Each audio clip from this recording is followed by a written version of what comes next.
కన్న బిడ్డల మీద ప్రేమ పెంచుకోగానే సరిపోదు, వాళ్ళని కట్టుదిట్టంలో పెట్టుకోవాలి, క్రమశిక్షణతో పెంచుకోవాలి. ఇంటికి వారసుడు మగ పిల్లవాడే, ఆడపిల్లలదేముంది అని పిల్లల్ని పెంచితే ఇదిగో ఇలాగే ఆస్తులు తరిగిపోతాయి, ఆప్యాయతలు కరిగిపోతాయి. ఊవను అని అడగను, ఎందుకంటే నువ్వు ఊ అన్నా అనకపోయినా ఇది వాస్తవం. శాస్త్రి గారు, నాన్నే అనకండి. ఆయన చదువులేనివాడు. ఆయన నేను బాగుండాలని నన్ను ఎంతో ప్రేమతో పెంచాడు. కానీ నేను చదువుకున్న మూర్ఖుణ్ణి. ఆయన ప్రేమను అభిమానాన్ని అర్థం చేసుకోలేక ఇలా ప్రవర్తించడం నా తప్పే.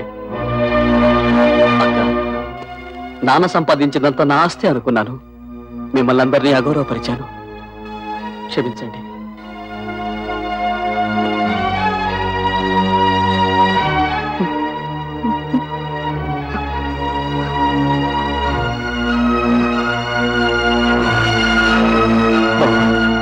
పెద్దవాళ్ళన్న గౌరవం కూడా లేకుండా నా అహంకారంతో మిమ్మల్ని అవమానించి మృగంలా ప్రవర్తించాను.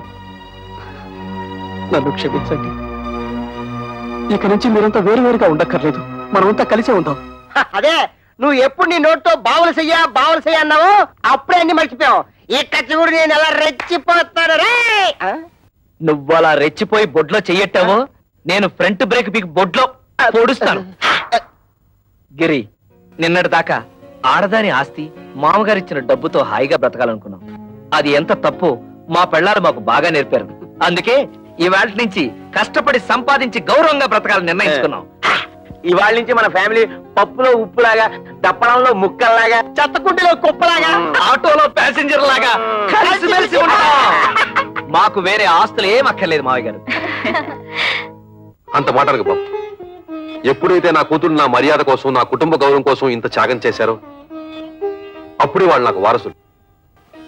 నా కొడుక్కి నా ఆస్తి మీద ఎంత హక్కు ఉందో నా కూతురికి అంతే హక్కు ఉంది. శభాషురా శంకరయ్య, మగపిల్లల్ని నెత్తిన పెట్టుకుని ఆడపిల్లల్ని తక్కువగా చూసే ప్రతి తండ్రి తీసుకోవాల్సిన నిర్ణయం ఇది. నువ్వు ఆ నిర్ణయం తీసుకున్నావు కాబట్టే ఇక నుంచి మీది హ్యాపీ ఫ్యామిలీ. ఆలమగలు సృష్టించేది అందమైన ఫ్యామిలీ, అన్నదమ్ములు కలిసి ఉండేది అచ్చమైన ఫ్యామిలీ.